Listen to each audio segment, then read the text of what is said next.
Este podcast pertenece a la red Podcast SN.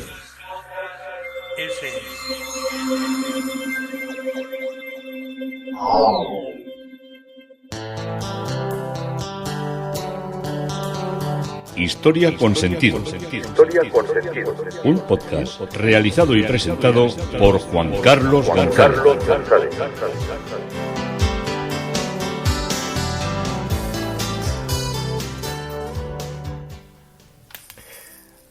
Un saludo a cuantos se acercan a través de las redes sociales, de Facebook, de Twitter, de mi página web Historia con Sentido y de la red de Podcast SM. Yo soy Juan Carlos González y un día más encantado de acercaros un espacio de la historia. Hoy el tema propuesto es el querer andalusí. Sí, seguimos con este gran corpus que he querido hacerlos todos seguido para que pudiéramos entender un poco más lo que fue nuestra realidad durante 700 años, aunque nos quedaremos aproximadamente en la mitad, nos quedaremos en el año, casi llegaremos hasta el 1100 y luego ya continuaremos más adelante dándole otro empujón para completar un ciclo más que un círculo de nuestra historia. Porque, como vais a ver, fuimos hasta en el querer, éramos originales, nuestros andalusíes. Una de las cosas más bonitas que hay para ver es cuando uno va a Doñana.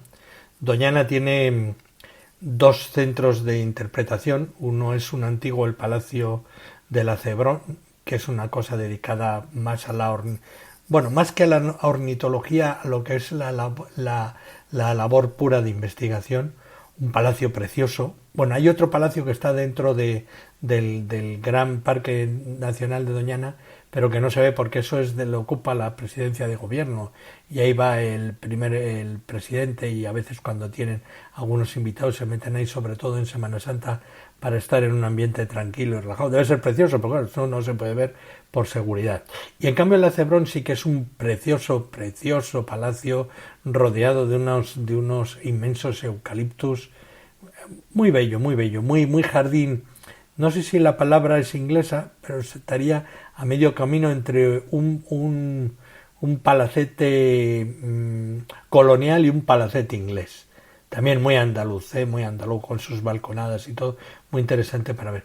Y el otro, el de la Cebuche, que está como unos 16-17 kilómetros más hacia dentro de lo que es el parque natural, es el que está dedicado a la recuperación del lince ibérico.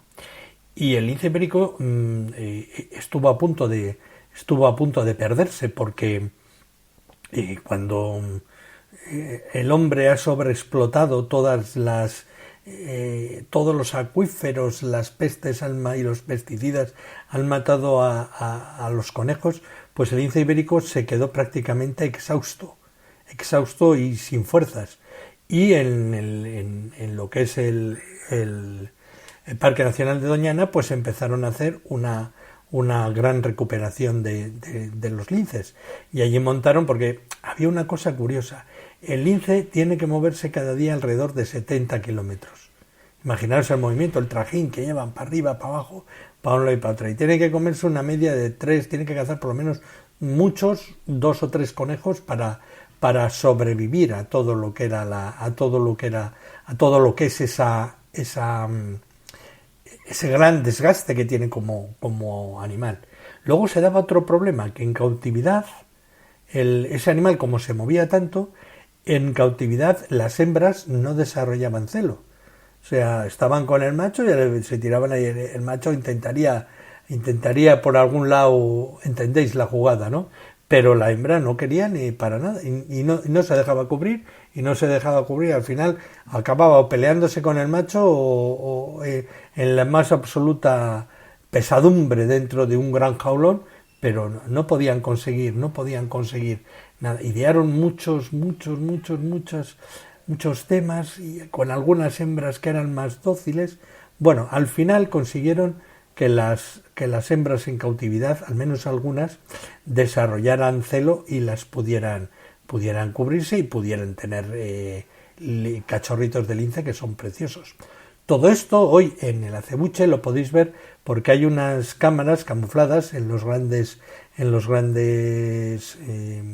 recintos que tienen para la cría hasta que los ponen en libertad, y entonces en una sala puedes estar viendo cómo van creciendo y cómo se mueven los linces, que durante el día están prácticamente dormidos. Es un animal que aprovecha la nocturnidad para moverse. Y se mueven por allí, por esas dunas impresionantes. Entrar dentro de lo que es el parque de Doñana es un... Bueno, yo no he estado en África, no sé cómo... Bueno, he estado en África, he estado en el norte, pero no sé cómo serán esos grandes sitios donde se hacen los safaris y las cosas, pero este es un parque excepcional, ¿eh? Sobre todo es de pájaros, también hay que decirlo, ¿eh? Pero también hay bastantes linces ibéricos. Entonces han conseguido que se recupere la especie, y ya se empiezan a soltar. En Portugal se había extinguido y en Portugal ya llevan soltando, pues no sé, creo que es una docena, y deben estar reproduciéndose muy bien, porque ahora ya les ponen los chips y todas estas cosas que saben hasta por dónde andan y todo. Alguno es auténticamente aventurero, porque uno de los linces de esa zona, bueno, de esa zona no, de la zona que os voy a hablar, la zona que está por detrás de Cerro Muriano de Córdoba, ahí soltaron un lince que tenía un asiduo viajero, porque se lo encontraron al lado de Barcelona. O sea, había trotado más que andar, pues no anda, estos trotan, había en su movimiento en busca de comida y de cosas, había viajado casi 1000 kilómetros y el animal no se había muerto. O sea, había comido, había cazado. Es una cosa increíble, cruzar toda la península, que hay autovías, hay carreteras, hay ciudades, no sabemos cómo lo hizo, pero llegó al otro lado. Y los linces estaban desarrollando como claro, al tenerlos que cubrir para que no hubiera consanguinidad, pues llegaron a la conclusión que coger, por ejemplo, las hembras del coto de Doñana, que está en Huelva, y cruzarlas con los linces que están en Córdoba, que casi hay 250 kilómetros de distancia, y con eso se evitaba la consanguinidad y el desgaste genético que podía producirse. Y además habían comprobado que sobre todo los machos que andaban en Sierra Morena, en la zona de la Sierra de Córdoba y por detrás, eran más fuertes. Ha habido un semental de lince ibérico macho que es conocido como el Navarro, que era un elemento muy activamente, sexualmente muy activo a la hora de reproducirse en las hembras, que ya al final consiguieron, pues con mucha paciencia, que se pudieran cubrir, y ya cuando han nacido en cautividad, es más fácil el poder que luego vuelvan a tener el celo en cautividad. Eso es lo que me explicaron a mí allí. Y ya os digo que estos animales, pues los más fuertes y los más aguerridos eran los que estaban alrededor de la zona de Córdoba. Y para que veáis cómo es de espectacular esta especie, los linces que viven en Doñana son absolutamente se mimetizan mucho, aunque tienen rayas verde grises, se mimetizan mucho con el amarillo de las dunas. Son de un color como más amarillento para camuflarse mejor. Entonces, claro, no sabían un poco cómo iba a resultar genéticamente, porque cuando cruzaban un macho de Sierra Morena con una hembra de Doñana, pues las crías salían todas como muy amarillas, de cara a poder camuflarse con el color de la arena del coto de Doñana. No salían tan bravíos con tantos verdes y con tantos marrones, sino salían muy parecidos a los que eran cuando los dos padres eran costeros, por decirlo de alguna manera. Pero sorprendentemente hubo un momento en que trajeron una hembra que no había estado nunca en Doñana, una hembra de Sierra Morena, y un macho, y la cruzaron con otro macho de Sierra Morena, del que les parecía que había constancia por la edad y por donde había estado, que no podía haber una mala consanguinidad. Entonces los cruzaron y sorprendentemente el animal en su genética, cuando nacieron los cachorros de lince, a los pocos días el pelo no salió como pensaban que tenían que salir genéticamente, más recios y más con el color genético de la montaña, sino que salieron amarillos, y fue todo se quedaron muy sorprendidos por la capacidad de adaptación. Capacidad de adaptación y originalidad que tuvo también la religión islámica dentro de lo que fue el califato de Al-Ándalus, como vamos a ver. 200 años después de la entrada de los musulmanes, la región islámica es ya no solo mayoritaria, sino que, salvo excepciones, es única prácticamente en el mundo andalusí, evidentemente. Perdón. El territorio urbano está cubierto, por lo menos en las ciudades y en las grandes villas, por una mezquita principal y por varias mezquitas menores que se asientan en lo que es la zona urbana. Las aldeas más minúsculas podían tener un morabito o capilla de un ermitaño donde se realizaba y se celebraba también el culto coránico.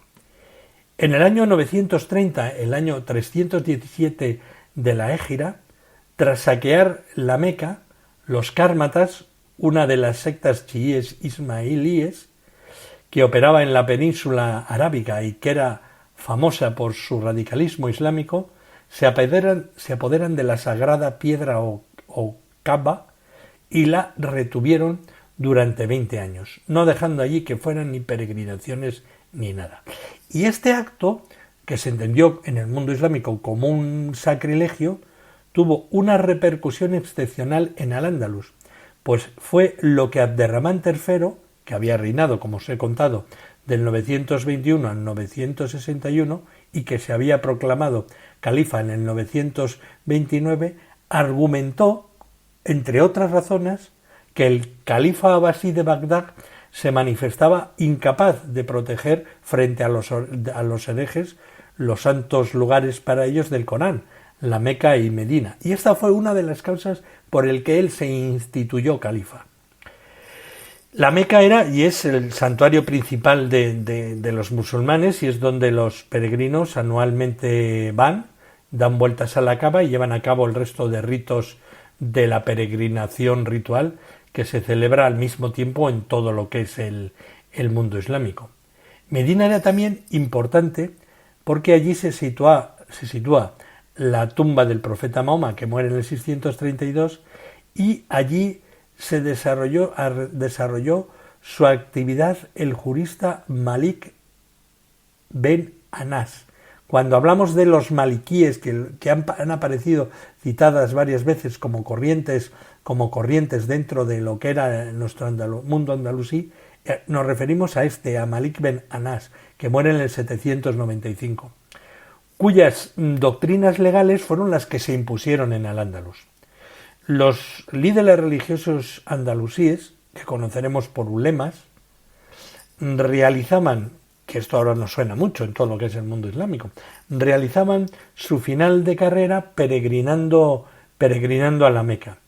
Pero en los relatos de los ulemas se hacía mucho hincapié en haber visitado Medina, que era donde estaba formada la escuela malaquí, de que os he dicho, de Malik ben Anas.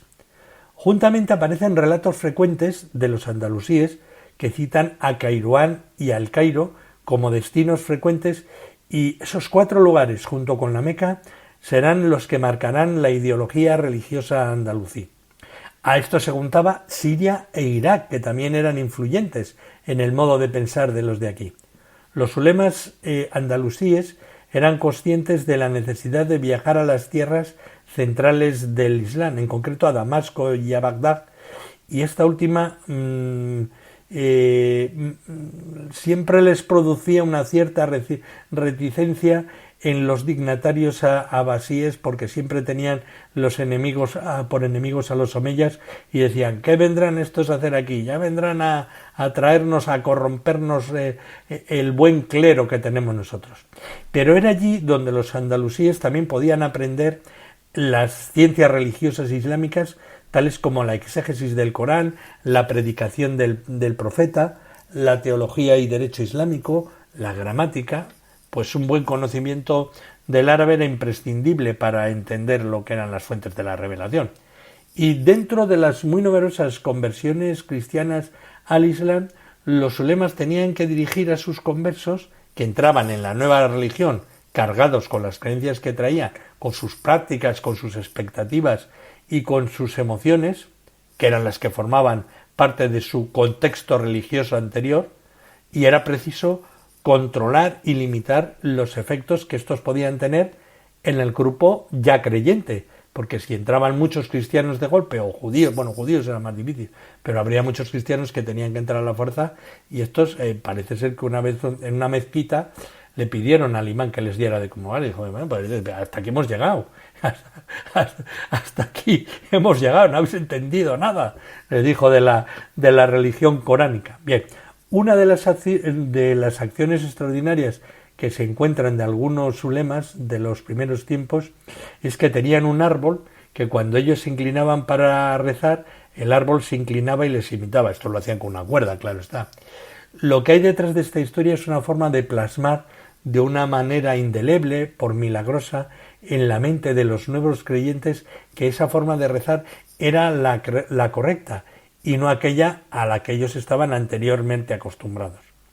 Fueron variadísimas las formas en que se llevó a cabo el proceso de islamización, mediante el cual determinadas creencias y doctrinas consideradas islámicas se fueron plasmando en prácticas en prácticas sociales.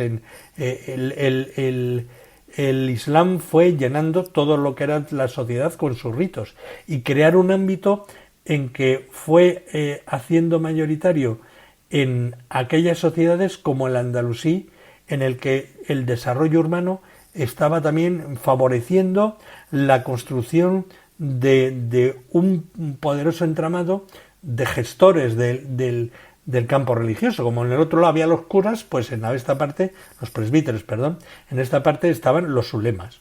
Los ulemas fueron las piezas claves de la islamización y pudiera parecer que este estamento estaba en medio de un caos, al no existir unas instituciones académicas concretas, pero la realidad era otra. Se cuidaba mucho la oralidad y la elocuencia en el sermón del viernes, que era el espejo del saber musulmán. Existían maestros y discípulos, siendo en las mezquitas menores donde las comunidades pedían a la jerarquía un ulema, a la jerarquía de los ulemas, un imán para la mezquita para que les dirigiera el culto. Lo normal no es que el que dirige la mezquita sea el que predique, lo normal es que venga uno de fuera a predicar los viernes y el que es de esa mezquita vaya a otra mezquita a predicar. Hoy en día todavía se da eso, por eso cuando hay problemas pues son más difíciles de identificar dónde está el elemento distorsionador de la voluntad, de la doctrina musulmana, no de la voluntad.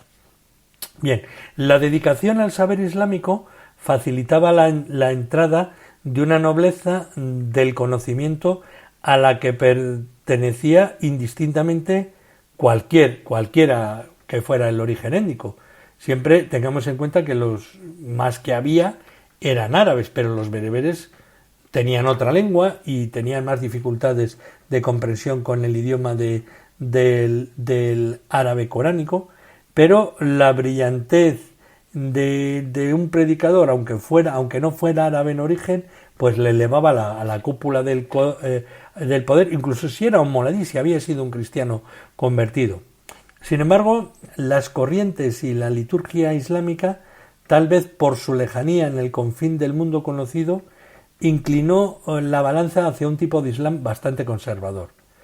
La escuela jurídico-rabínica imperante era la de Maliki, y las otras escuelas jurídicas como la Hanafi y la Sahafi llevaba prácticamente a la expulsión del ulema, y si detectaba alguna teología racionalista como la Matuzalí o la Chií u otro tipo de herejía, pues podían incluso pagarlo con la vida, porque esto estaba como muy penado en lo que era el desarrollo musulmán. La escuela Hanafi había penetrado en un primer momento en la península ibérica, como ocurrió en el norte de África, pero los omeyas cordobeses impidieron que prosperara porque la asociaba con sus enemigos, que eran los chiíes en general y los califas abasíes en particular. El antichiismo en un mundo enteramente suní, como era el omeya, fue uno de los signos diferenciadores del Islam andalusí, al estar muy marcada la unidad política en torno a los omeyas.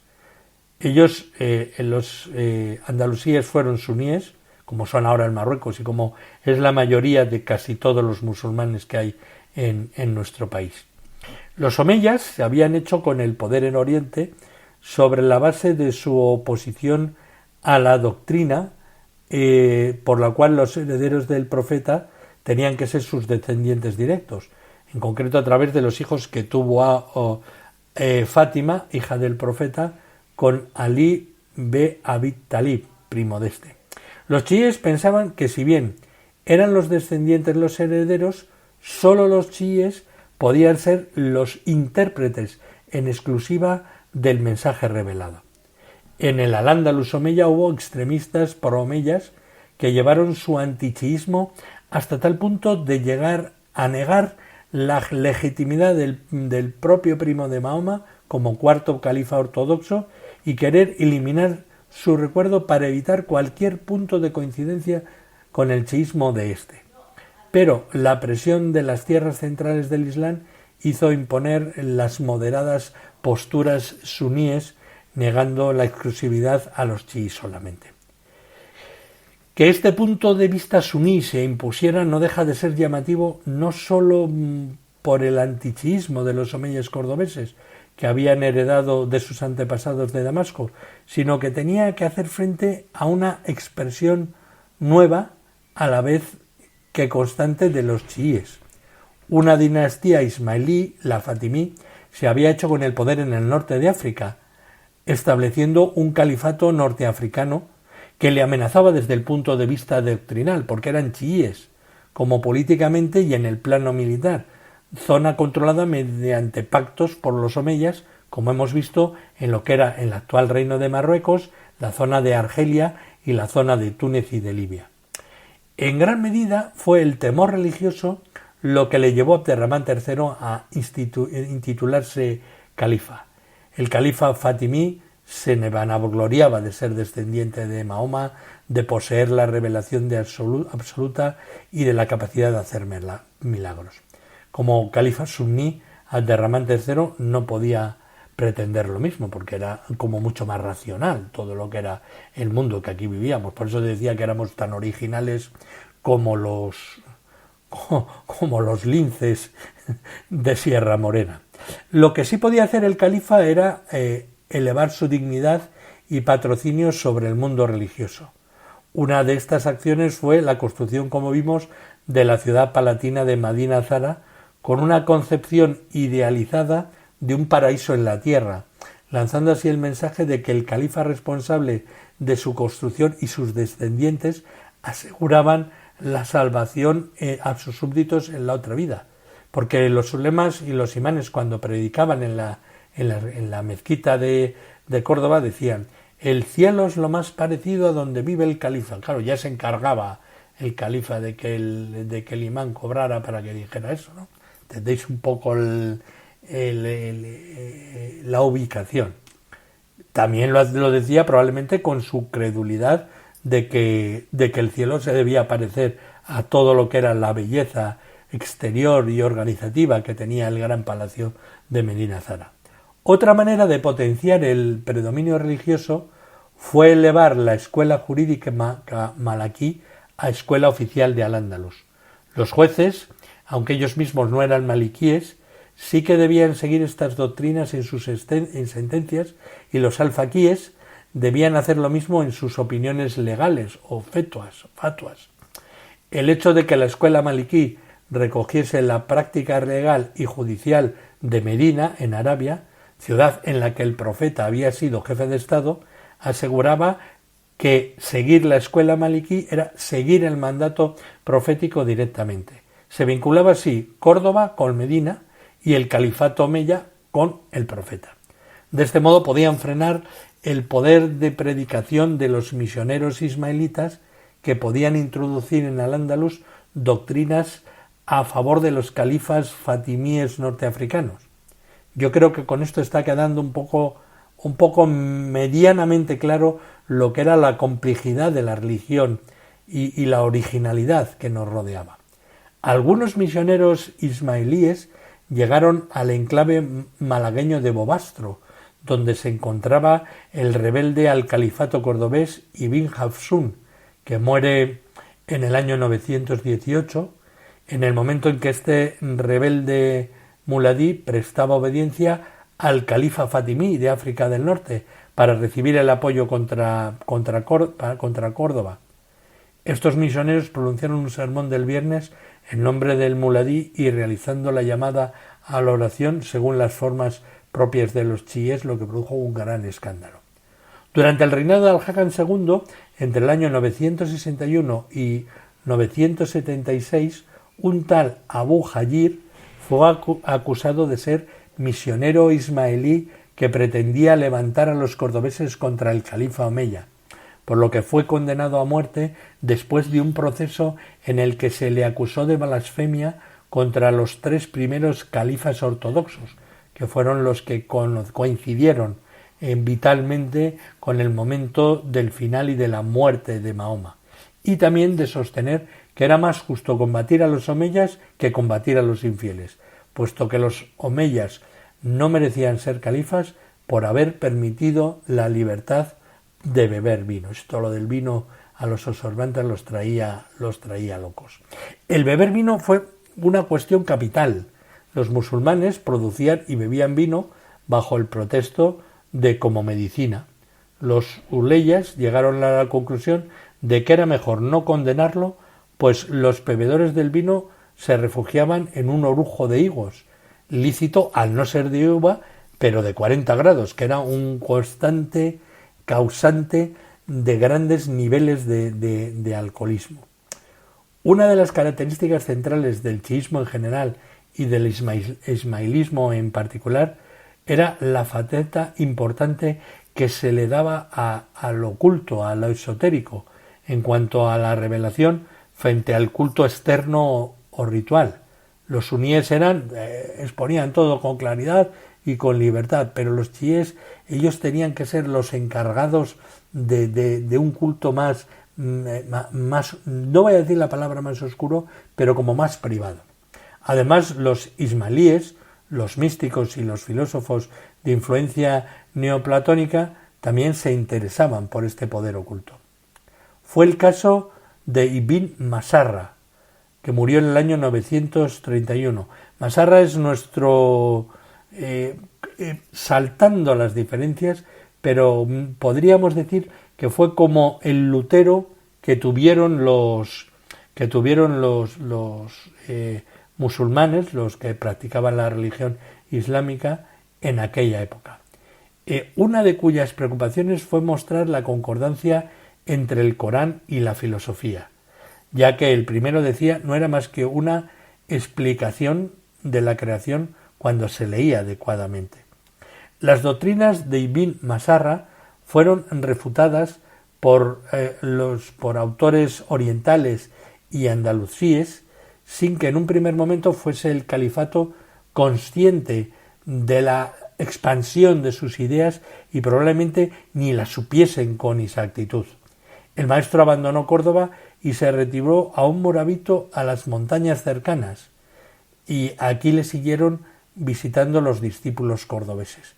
Y aquí era donde muchas veces se cruzaría con los linces ibéricos que pululaban y existían con tanta población intensa en lo que eran las montañas que están justo detrás de la ciudad cordobesa. Tras la muerte de Ibn Masarra, sus seguidores extendieron sus creencias en secreto entre diferentes grupos sociales, tanto de la capital califal como de otras ciudades. Y al final del reinado de Abderramán III se ordenó la persecución de los masarríes y de que fueran perseguidos como herejes. Se leyeron decretos del califa condenándolos y exigiendo que se arrepintiesen. Y en la gran mezquita de Córdoba, en los años 952, 956, 957 y más tarde en 966 se leyeron decretos contra el mazarrismo. Estos decretos fueron enviados también a las provincias para que fuesen leídos en todas las mezquitas, y al mismo tiempo se ordenó que sus gobernadores y comandantes militares investigasen los secretos de los mazarríes y escribieran una lista de sospechosos, y se dieron cuenta de que el mensaje se extendía de un modo imparable. Los que se oponían a los mazarríes afirman de ellos que creían que el Corán era creado, no inspirado, y debatían sobre las señales de Dios y negaban el arrepentimiento y la intercesión. Y también se les acusó de insultar a las primeras generaciones de musulmanes, lo que implicaba que consideraban no legítimos a estos tres primeros califas ortodoxos, de negarse también a devolver el saludo a los musulmanes, de practicar el retiro y verter la sangre de los que no pensaban como ellos, aunque fuesen seguidores de Alá. Claro, les acusaban de todo porque no los tenían controlados, como pasa casi siempre. Los masarríes fueron también perseguidos porque se temió que pudieran dar entrada a las doctrinas batiníes o exotéricas, que por serlo podían ser consideradas próximos a los ismailíes, a los chiíes, a los norteafricanos que eran contrarios a los omeyas. En el año 961, el alfaquí Ibn Yabka concedió la oportunidad y el arrepentimiento para que se arrepintieran a un grupo de masarríes, hubo una especie de amnistía y ordenó quemar sus libros. Pero lo normal era que los masarríes, esta originalidad hispánica, hispano-andalusí, fueran perseguidos como herejes, pero no como infieles, porque se hacía, pese a ello, cuando si los mataban o si se morían y se descubría que eran de esta línea, se hacía la oración fúnebre final como si fuera un fiel normal. Y se han encontrado casos de seguidores de este maestro andalusí en épocas posteriores con unas doctrinas ya marcadamente más radicales, de manera que la producción no acabó con esta, y la persecución, que la producción no la persecución, no acabó con esta tendencia religiosa. El panorama intelectual del siglo X, como fue muy rico y muy plural, el calí de Córdoba durante la persecución de los masarríes fue Mundir Absaid. No era maliquí sino zairí, seguidor de una doctrina jurídico-teológica que consistía en que no se debían seguir las opiniones recibidas por los fundadores de las escuelas, sino que había que ir directamente a las fuentes de la revelación, prestando atención a su sentido externo. Abderramán III puede haber visto en el exoterismo del cadí de Córdoba la contrapartida al exoterismo de sus rivales fatimíes, pero la política religiosa del primer califa cordobés la muestra más en una apuesta a favor del maliquismo por su conexión con Medina, Arabia, favorable en principio a permitir la existencia en Al-Ándalus de un pluralismo legal que caracteriza al Islam suní y a reconocer las 4 escuelas jurídicas distintas pero igualmente válidas dentro del sunismo. Así, uno de los hijos era An-Nafi y el otro Safí, siendo este segundo ejecutado por su padre por conspirar contra él, y a partir de ese momento el safiísmo quedó reducido a una opción minoritaria al tiempo que lo que este movimiento ofrecía en términos de una mayor sistematización legal y mayor rigor, acabó siendo adoptado por algunos malaquíes, dando lugar a un maliquismo reformado. Al final todos volvieron a vivir un orden. Si podemos reconstruir hasta cierto punto las tendencias religiosas entre las élites letradas, no nos resulta fácil hacerlo en lo que era el pueblo. En los núcleos urbanos en los que prosperaban los ulemas, ejerciendo distintos oficios y funciones, pues dirigían la oración, eran juristas o alfaquíes, inspectores del mercado, notarios, pues los preceptos básicos como la oración, el ayuno y la limosna ritual, pues se cumplían con regularidad. Y estas prácticas rituales afectaban a las relaciones del creyente con Dios, aunque también influían en la vida cotidiana, puesto que en gran medida la marcaban socialmente y le distinguían del que no es musulmán y el buen fiel del que no lo era. Si se llamaba a la oración 6 veces y había algunos que no aparecían a ninguna de las 6, pues ya sabéis qué pensaban los otros, con Dios poco. En casi todos los núcleos urbanos, los que eran los rudimentos básicos de las creencias religiosas islámicas, como el culto a un monoteísta, la existencia del paraíso y del infierno, el castigo del creyente en el juicio final en la tumba, la intercesión del profeta, se habían difundido pues en todo lo que eran las capas sociales. Y junto a estas prácticas y creencias normativas había otras que eran objeto de contestación por poner en duda alguna de sus creencias islámicas. Se trataba, por ejemplo, de ciertas solemnidades en las cuales se juntaban en un buen acuerdo la gente que era creyente cristiana con la gente que era islámica. Y había algunos problemas, como eran las plañideras en los funerales y la visita a las tumbas de los santones. No hay mucha información de la época omeya, por lo que denota la existencia de un Islam popular que incluya, por ejemplo, el poder milagroso de tumbas de santones. Pero había rituales que se cumplían de una manera muy estricta, como eran la circuncisión y el cortar el pelo a los niños. Y como os digo, una de las cosas que más reprobaban los ulemas eran las lamentaciones en los entierros con plañideras profesionales, costumbre que luego pasó al cristianismo. Los ulemas mantenían que lamentarse por la muerte de alguien se podía entender como un rechazo a aceptar una decisión de Dios, decisión que sólo la divinidad podía tomar desde su infinita sabiduría. Pues si se ha muerto porque lo ha querido Dios.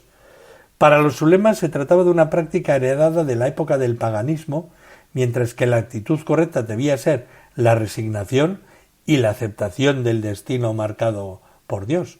Esto en parte se parecía mucho a los cristianos y a los judíos. Una tradición del profeta Mahoma permitió que se cantase en las bodas y que se llorase en los entierros, pero que no hubiese lamentaciones. Como conclusión, la emoción de los que han perdido a un ser querido no puede reprimirse, por lo cual no está mal llorar, pero no lo es el lamentarse porque la muerte ha llegado, ya que si ha llegado, es porque Dios lo ha querido. Y así con esta imploración final ante la pérdida de los seres queridos y cómo se interpretó en el creer andalusí, llego al final de este capítulo de hoy, que os acerca otro espacio de la historia del gran hecho andalusí peninsular. Yo soy Juan Carlos González y un día más encantado de haberos podido acercar esta historia.